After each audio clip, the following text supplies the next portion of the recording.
One of the things that this year of this COVID phenomena has done is it's exposed the mainstream middle class. It's shown how little it takes for the mainstream middle class to collapse, to fold into uh, conformity with authoritarianism and groupthink. And it's also exposed this current of malice and stupidity in mainstream middle class. Now, it was common when I was growing up, and basically for anybody who became an adult or was an adult at any time during the period between, say, the end of World War II and the beginning of the 2000s. So if you kind of came of age in that time period, it was normal and common for people to wonder how uh, citizens, normal middle class, educated people in countries in Europe in the 1930s, in the most sophisticated, advanced nations in the West, could have given themselves over and embraced and adopted the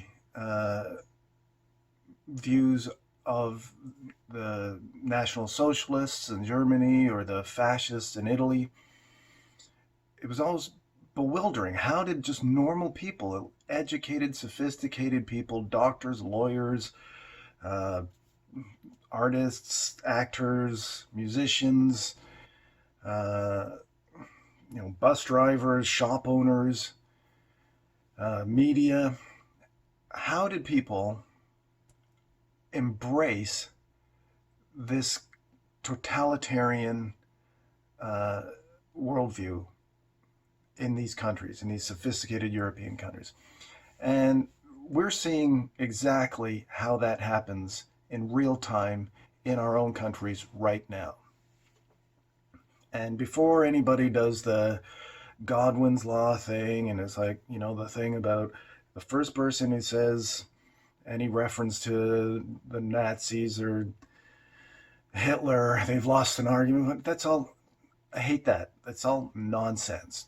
This idea that, if somebody brings up a relevant point, you can just bring in some cliche or slogan or talking point and say, well, Godwin's Law, therefore that's not valid. That's nonsense. It's absolute garbage.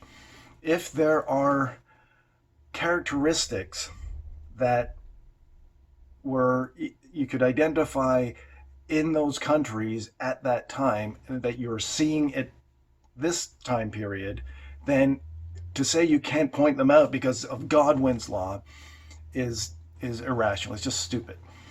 And so it's the mindset that allows something like National Socialism to capture a population that we're talking about. We're not, you know, Nazism, a country adopting Nazism or fascism or any kind of uh, totalitarian philosophy or authoritarian, supporting any kind of authoritarian government, the mindset behind that is the same. It doesn't mean that it produces Nazism specifically. That's just a particular version of the totalitarianism that will arise when people embrace this mindset, right? So you're not saying this is Nazism. You're saying the way that that happened is the way that a lot of people are acting now as they embrace and support increasingly authoritarian policies and actions in Western countries, particularly in the English speaking countries, in the US and Canada, Australia, New Zealand, less so in the US, unsurprisingly. So, this is one example of it.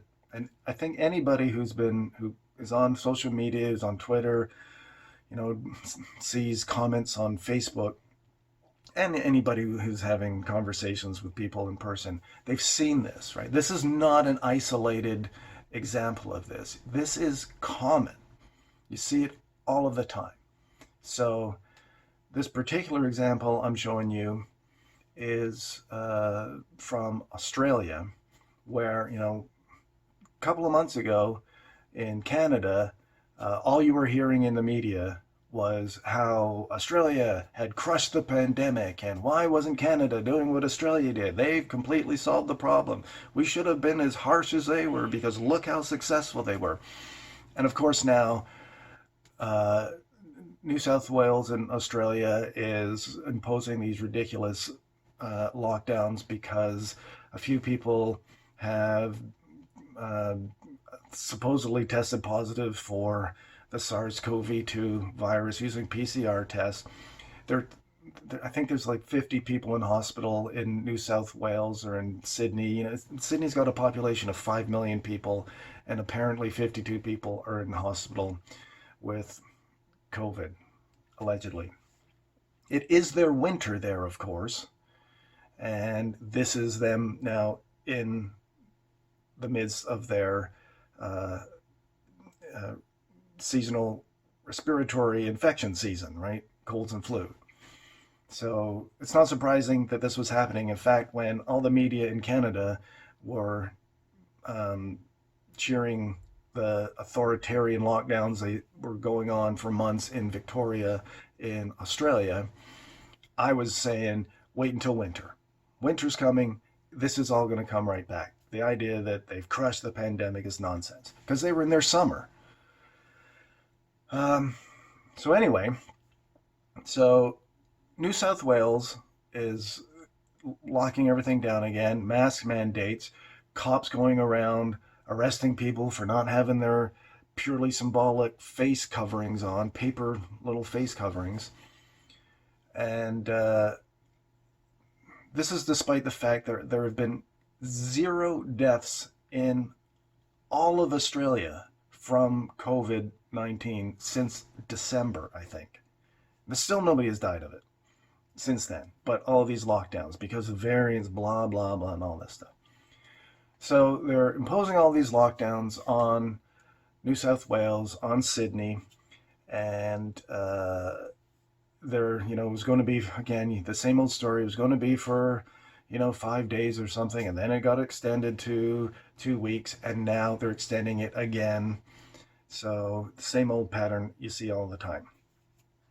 And it's fear, fear, fear. You have their premier, Gladys Berejiklian, I think. Um, she's saying thousands and thousands of people could die if we don't do this, right? Absolute nonsense. So the article posted by The Age was about their vaccination program. And of course, in Canada, for the last several months, there's been all these complaints. The official story was that they botched the vaccination rollout at Canada, of all places in the world. We screwed this up. Not enough vaccine, not enough people getting it. It was all a huge disaster. The AstraZeneca thing, they stopped allowing people to get the second dose of AstraZeneca because of the blood clot issue. And people are actually like mad that the people who they're trusting to put this into your arm are saying we're not comfortable giving you more of this, and people are actually mad at health departments for saying that we don't think this is safe enough for you. It's craziness. So anyway, but the exact same thing has basically been happening in Australia. This whole thing about there hasn't been enough, it's been botched the rollout, not enough people are getting, it's like the same narrative everywhere, but everybody's in their own little bubble and can only see things in terms of where they live. They can't connect all of this stuff for some reason. So the fact that the US is essentially completely open now, and some states like Florida and Texas have been open completely for months. And you know what? They're not all dead. But I live in Ontario, which is across an imaginary border, an imaginary line from New York State. And here, we're very, very carefully uh, going into stage one, and then two, and then three, and then 48 of this gradual release of the restrictions. But you're also going to have to wear masks until September, right? But across the border, it's completely open and everybody's fine. But people in Ontario don't know it or don't see it. It's bizarre. There's this thing called the internet. You can go and see what's happening in another country, but people don't. I don't understand it. They simply restrict their understanding of what's going on with this virus to what the local media in their country is projecting at them, and that's all that's real. So anyway, the article is in the newspaper The Age, and it reads, Australia's plan to end COVID-19 lockdowns and begin reopening state and international borders will rely on at least 75% of over 70s getting vaccinated. Right? Like another one of these just arbitrary numbers that they put out, and that the credulous, easily manipulated percentage of the population, which seems to be the majority in that mainstream middle class, they just absorb it. It's just true. So it's 75% of old people over 70 have to get this, or we can't open up and have a normal life again. It's absolute nonsense. But so that was the article. Now the comments were revealing, and some of them were stunning. So this is the one that really stuck out for me. And again, this is not uncommon. This kind of sentiment, whether it comes to, you see it in comments on Twitter in Canada all the time. Anybody who's not getting vaccinated, don't let them have access to healthcare. This kind of stuff. Don't let people work. Don't let them into shops. Right? They should be forced to take medications not for their own health, but in order to placate the government's 75% or 60%. This is the rationale behind it. So this person, Golden Boot, on Twitter, their response to this article about the need for 75% of people over 70 getting vaccinated, and apparently older people seems to be the perception here, are not enthusiastically taking up the vaccinations. Wisely, I think, but it's up to them if people want it or not. But this person, Golden Boot, tweeted this: cut the aged pension, problem solved. Cut the age pension. It's just astonishing that anybody would be so openly malevolent and cruel. Just cut off their money. That'll get them to take this medication they don't want or don't feel they need. It's astonishing. So I responded to that, and pretty straightforward response as well. I said, what an awful malicious person you are. And the response I got back was, how do you figure? Australians are held hostage to an age group where some choose not to have it for the greater good.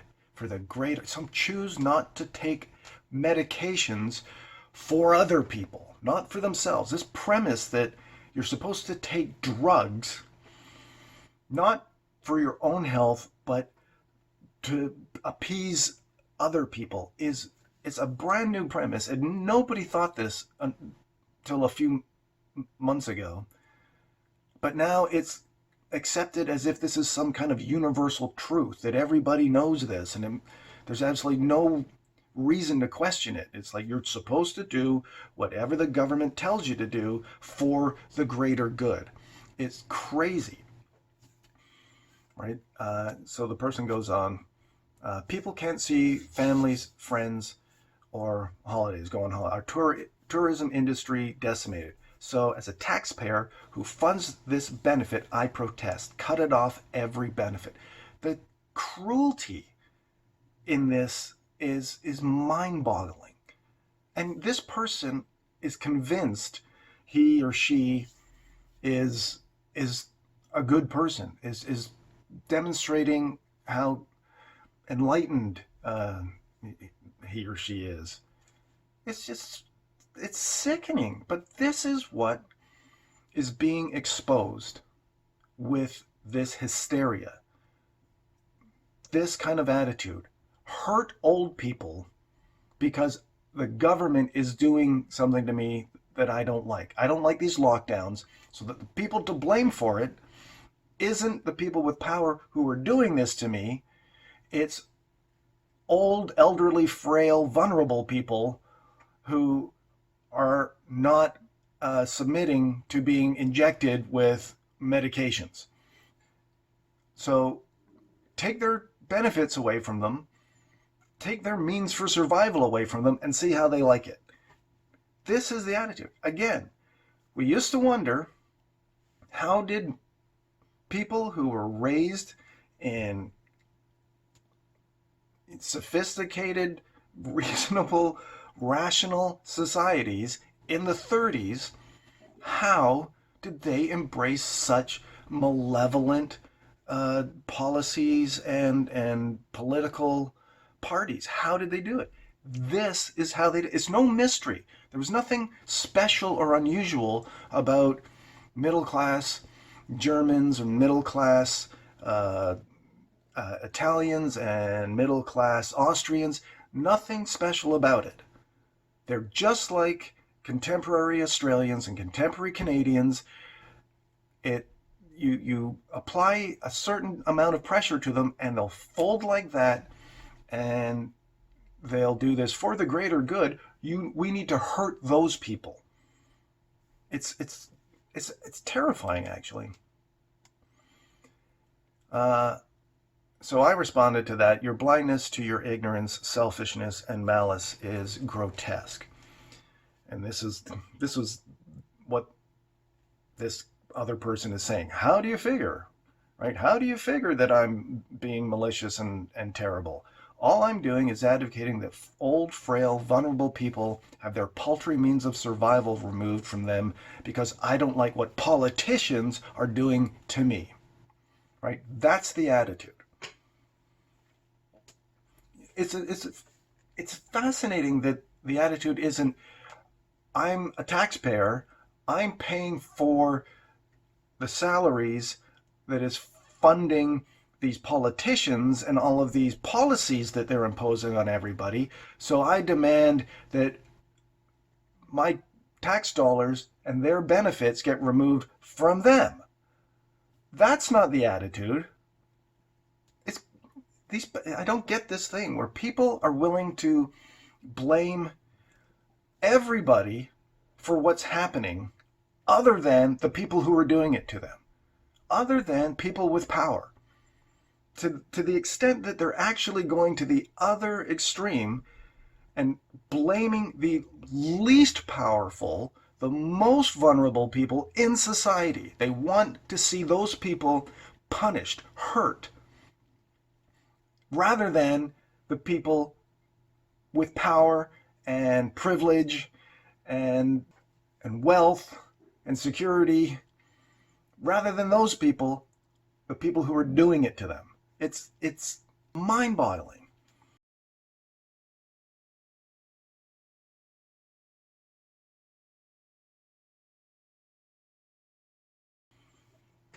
Now, I wasn't the only person responding to Golden Boot. Someone who is their Twitter and their Twitter handle is Yellow Gold Goldie. There's something about gold in this. So when Golden Boot said the thing about, as a taxpayer who funds this benefit, I protest, cut it, every benefit. Yellow Gold Goldie responded with, Amen. It's insanity that we are held hostage and our lives ruined by people who are old not getting vaccinated. Again, this attitude is we're being held hostage and our lives are being ruined by these old powerless people, not by the people in these parliaments, in these positions of power and privilege, who are doing this to us. They're not the ones holding you hostage. It's these poor old people, so punish them. It's mind-boggling. It's also incredibly brilliant on behalf of the political class. Like, the only people who are actually good at anything, competent at their jobs, are the marketers in this, are the people constructing the propaganda. They're excellent at what they do because this is what they've done to that mainstream middle class. They've convinced them to take the blame and responsibility for this disaster away from the people who are doing it and place it on their fellow citizens. And who benefits when citizens blame their fellow citizens for things that government politicians are doing to them? Who benefits? The answer is the politicians, obviously. They benefit. And another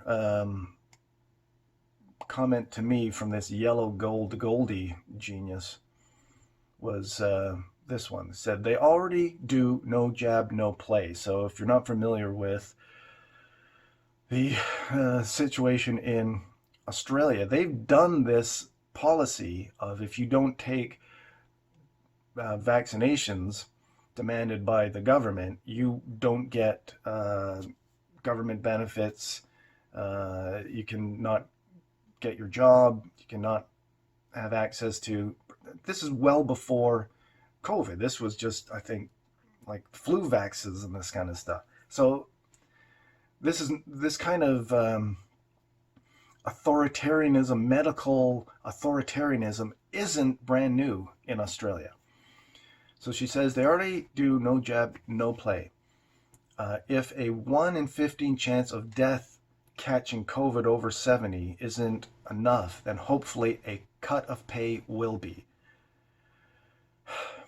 These oldies need to stop holding the younger generation hostage by not getting vaccinated. Look at the reasoning in this.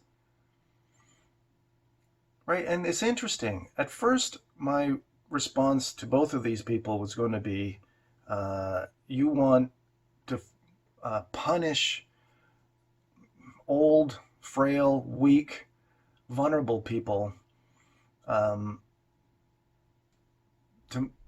because they won't take a vaccination, and that will make you feel safe because for some reason you feel that your life is at risk if these older people don't get vaccinated. But that's not what these people are saying at all.